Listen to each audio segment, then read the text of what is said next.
సర్వాధికారి అయిన యేసుక్రీస్తు వారి పరిశుద్ధ నామంలో మరొక మారు బైబిల్ నేర్చుకుందాం అనేటువంటి కార్యక్రమం ద్వారా వాక్యాన్ని అందించడానికి అవకాశం ఇచ్చిన తండ్రి అయిన దేవునికి కృతజ్ఞతలు.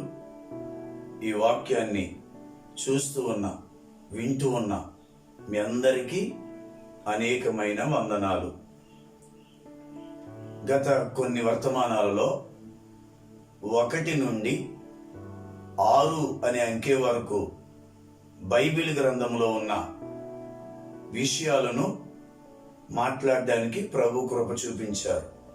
ఎవరైనా ఆ వీడియోలు చూడకపోతే వాటిని చూసి బలపడాలి అని తెలియజేస్తూ ఉన్నాం. ఈ యొక్క KTM మినిస్ట్రీస్ అనే క్రొత్త ఛానల్ను సబ్స్క్రైబ్ చేసుకుని మీరు మరికొందరికి పరిచయం చేసి క్రమముగా అందించబడుతున్న ఈ వర్తమానాలు విని ఆత్మీయంగా బలపడాలి అని ఆశిస్తూ ఉన్నాం. ఈ దినాన్న 7 అనేటువంటి అంకెను గురించి మీతో మాట్లాడబోతూ ఉన్నాం. బైబిల్ గ్రంథం అంతటిలో ఎక్కువగా వ్రాయబడిన అంకె ఏది అని అంటే 7 అని మనం స్పష్టంగా చెప్పవచ్చు. 66 పుస్తకాలలో ప్రకటన గ్రంథంలో 7 అనేటువంటి అంకె అనేక మార్లు ఉపయోగించబడింది అని జ్ఞాపకం చేస్తున్నాం. 7 అనేటువంటి దాని మీద 2 వర్తమానాలు మీతో మాట్లాడాలని ఆశపడుతున్నాను. 7కి దేవునికి ఉన్న దగ్గర సంబంధాన్ని మొదటి వర్తమానంలో అందిస్తాను. 2వ వర్తమానంలో 7ను గురించి బైబిల్లో కొంతమంది వ్యక్తులకు సంబంధించిన విషయాలు మీతో మాట్లాడాలని ఆశపడుతూ ఉన్నాను. వీలైన వారందరూ పెన్ను నోట్బుక్ దగ్గర పెట్టుకుని ఈ విషయాలు వ్రాసుకుంటే మీకు ఆశీర్వాదం అని జ్ఞాపకం చేస్తున్నాను. మొదటి విషయం, దేవుడు 6 దినాలు శక్తిని, బలమును, వివేకమును, జ్ఞానమును ఉపయోగించి సృష్టి అంతటినీ కలగజేశారు. 6 దినాలు కష్టపడి పనిచేసినటువంటి మన దేవుడు, మన సృష్టికర్త 7వ దినమున విశ్రమించారు. ఈ విషయం మనందరికీ తెలుసు. 7వ దినము విశ్రమించారు గనుక దేవుడు ఈ 7వ దినమును ఆశీర్వదించి పరిశుద్ధపరిచారు. 7 దినాలలో 7వ దినము ఆశీర్వదించబడిన దినం, పరిశుద్ధపరచబడిన దినం. ఈ మాటలు వింటున్నా మనతో నేను జ్ఞాపకం చేసే మాట, మనము కూడా దేవునికి విశ్రాంతి కలిగించే వారిగా ఉండగలిగితే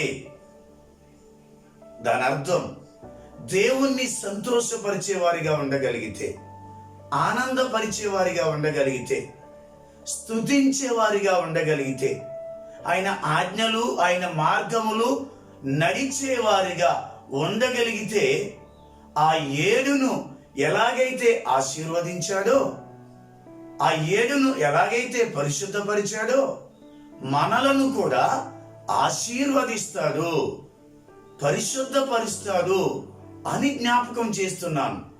మనం ఆశీర్వదించబడాలి అంటే, పరిశుద్ధపరచబడాలి అంటే దేవుని ఆనందపరిచే వారిగా ఉండాలి అనే మొదటి విషయాన్ని జ్ఞాపకం చేస్తున్నాను.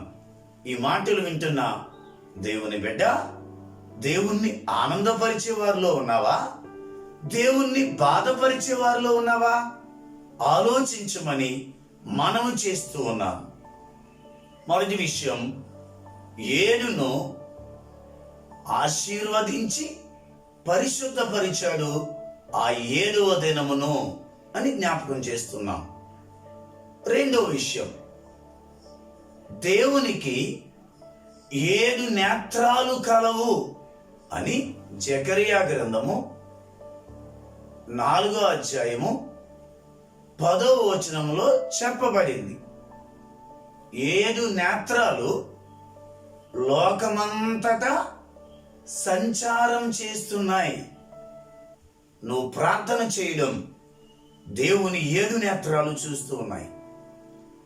నువ్వు వాక్యం చదవడం, విశ్వాసంగా ఉండటం, భక్తిగా ఉండటం, పరిశుద్ధంగా ఉండటం, దేవునికి ధారాళంగా ఇవ్వటం, ఆ 7 నేత్రాలు చూస్తూ ఉన్నవి దేవుని ఎదుట ఒక రోజున సాక్ష్యం ఇవ్వబోతున్నాయి అనే విషయాన్ని తెలియజేస్తున్నాను.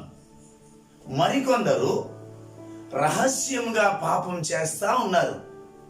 త్రాగుతున్నారు రహస్యంగా, వ్యభిచరిస్తున్నారు రహస్యంగా, దొంగిలిస్తున్నారు రహస్యంగా, మోసాలు చేస్తున్నారు రహస్యంగా. అలాంటి వారిని కూడా దేవుని 7 నేత్రాలు చూస్తూ ఉన్నవి. ఆ 7 నేత్రాలు ఏదో ఒక రోజున నీ రహస్య జీవితాన్ని బట్టబయలు చేసే ఒక రోజు రాబోతుంది అని తెలియజేస్తున్నాను. గనుక దేవుని 7 నేత్రాలు చూసేటువంటి ఆ సమయంలో నువ్వు జాగ్రత్త పడి పాపాన్ని విడిచిపెట్టాలి అని జ్ఞాపకం చేస్తున్నాను. నీ తల్లిదండ్రులు నిన్ను చూడకపోవచ్చు, దైవజనులు, ఆత్మీయులు, స్నేహితులు నిన్ను చూడకపోవచ్చు. దేవుని 7 నేత్రాలు లోకమంతటా సంచరిస్తున్నవి కనుక అవి చూస్తూ ఉన్నాయి అనేటువంటి విషయాన్ని గ్రహించుకో అని జ్ఞాపకం చేస్తూ ఉన్నాను. చాలా మంది దైవజనులు నేను ఎంతగా కష్టపడుతున్నాను, నన్ను గుర్తించడం లేదు, నన్ను ఎవరు చూడడం లేదు, నన్ను ఎవరు పట్టించుకోవడం లేదు అని బాధపడుతూ ఉన్నారు కదూ. దేవుని 7 నేత్రాలు చూస్తున్నవి అనే సంగతిని మీకు జ్ఞాపకం చేస్తున్నాను. నువ్వు ధైర్యంగా ఉండాలి అని జ్ఞాపకం చేస్తున్నా. 3వ విషయం, దేవుడు 7 ఆత్మలు గలవాడు అని ప్రకటన గ్రంథంలో వ్రాయబడింది. మనిషిలో ఒకే ఒక ఆత్మ ఉంది, కానీ దేవునిలో 7 ఆత్మలు ఉన్నవి. ఒక అద్భుతమైన విషయం చెప్పనా? దేవుని 7 ఆత్మలు కూడా మన రక్షకుడైన ప్రభువారిలో ఉన్నాయి. దేవునికి మహిమ కలుగునుగాక. యేసుక్రీస్తు దేవుని 7 ఆత్మలను కలిగిన వాడిగా ఉండి నీ ఆత్మీయ జీవితాన్ని పరిశీలిస్తున్నాడు, నీ ఆత్మీయ జీవితాన్ని గమనిస్తున్నాడు. నీ ఆత్మ వర్ధిల్లాలి అని కోరుకుంటున్నాడు. నీ ఆత్మలో కపటం ఉండకూడదు, నీ ఆత్మ దీనత్వం కలిగి ఉండాలి అని కోరుకుంటున్నాడు అనే విషయాన్ని జ్ఞాపకం చేస్తున్నాను. 4వ విషయం, 1 విశ్రమించిన దినము 7వ దినం. 2 7 నేత్రములు సంచారం చేస్తూ ఉన్నాయి. 3 దేవుని 7 ఆత్మలు యేసుక్రీస్తులో ఉన్నాయి. 4 యేసుక్రీస్తు శిలువ మీద 7 మాటలు పలికారు. బాధలో ఉండి తండ్రికి ప్రార్థించారు, తల్లిని ఆదరించారు, శిష్యులకు బాధ్యతను అప్పగించారు. బాధలో ఉండి కూడా ప్రపంచానికి అవసరమైన ఆ 7 మాటలను అందించడం మనం గ్రహిస్తున్నాం. ఆ మాటల వల్ల అనేక మంది ఆదరించబడుతున్నారు. నీ మాటల ద్వారా కూడా అనేక మంది ఆదరించబడినట్లు నువ్వు మాట్లాడితే బాగుంటుంది. కొంతమందిని గాయపరిచేటట్టుగా, కొంతమందిని బాధ పెట్టేటట్టుగా, కొంతమందిని తక్కువ చేసేటట్టుగా మనం మాట్లాడకూడదు. దేవుని 7 మాటలు అనేకులను ఆదరించినట్లు మన మాటలు ఉండాలి అని జ్ఞాపకం చేస్తున్నాను. ఇకపోతే 5వ విషయం, యేసుక్రీస్తు 7 నక్షత్రాలను చేతబట్టుకుని 7 దీపస్తంభముల మధ్య సంచరిస్తున్నాడు అని ప్రకటన గ్రంథంలో 2వ అధ్యాయములో వ్రాయబడింది. 7 నక్షత్రములు దైవజనులకు సాదృశ్యం. ప్రతి దైవజనుడు దేవుని సేవలో వాడబడాలి. ప్రతి దైవజనుడు దేవుని చిత్తములో వాడబడాలి. ప్రతి దైవజనుడు దేవుని దర్శన ప్రకారంగా సేవ చేయాలి. 7 నక్షత్రాలు కుడి చేత పట్టుకుని ఉన్నాడు అంటే ప్రతి దైవజనుడు దేవుని చిత్తములో ఉండాలి అనే విషయాన్ని జ్ఞాపకం చేస్తున్నా. 7 దీపస్తంభాల మధ్య సంచరిస్తున్నాడు. దీపస్తంభము అంటే సంఘము అనర్థం. అంటే ప్రతి సంఘములోనూ ప్రభు సంచరిస్తున్నాడు. ఏ సంఘాన్ని తక్కువ చేసి మాట్లాడొద్దు. ఏ సంఘమును చులకనగా మాట్లాడొద్దు. ఏ సంఘమును గొప్పది అని చెప్పొద్దు. ఏ సంఘమును ఇది పనికిరానిది అని చెప్పొద్దు. సంఘము క్రీస్తు రక్తము చిందించబడటం ద్వారా స్థాపించబడింది గనుక ఒకవేళ ఏ సంఘమునైనా తక్కువ చేసి మాట్లాడుతున్నావేమో, నువ్వు గొప్ప సంఘానికి గొప్ప దైవజనులు పరిచర్యలో ఉండొచ్చు, కానీ చిన్న సంఘాలను చిన్న సేవకులను తక్కువ చేసి మాట్లాడొద్దు. 7 నక్షత్రాలు దైవజనులందరూ ప్రభు చేతిలో ఉన్నారు. సంఘాలన్నీ ప్రభు చేతిలో ఉన్నాయి గనక సంఘాలను దైవజనులను తక్కువ చేసి మాట్లాడకూడదు అనే విషయాన్ని మీకు జ్ఞాపకం చేస్తున్నాను.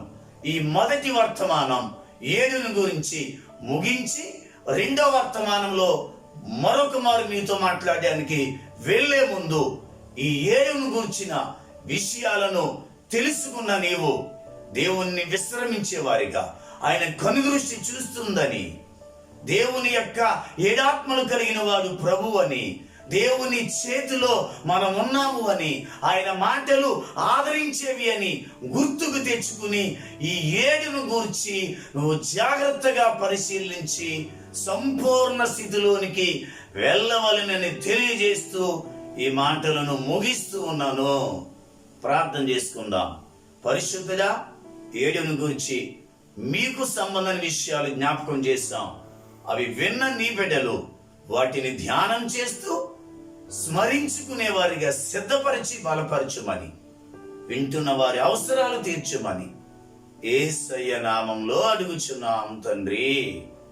ఆమేన్. అందరికీ వందనాలు.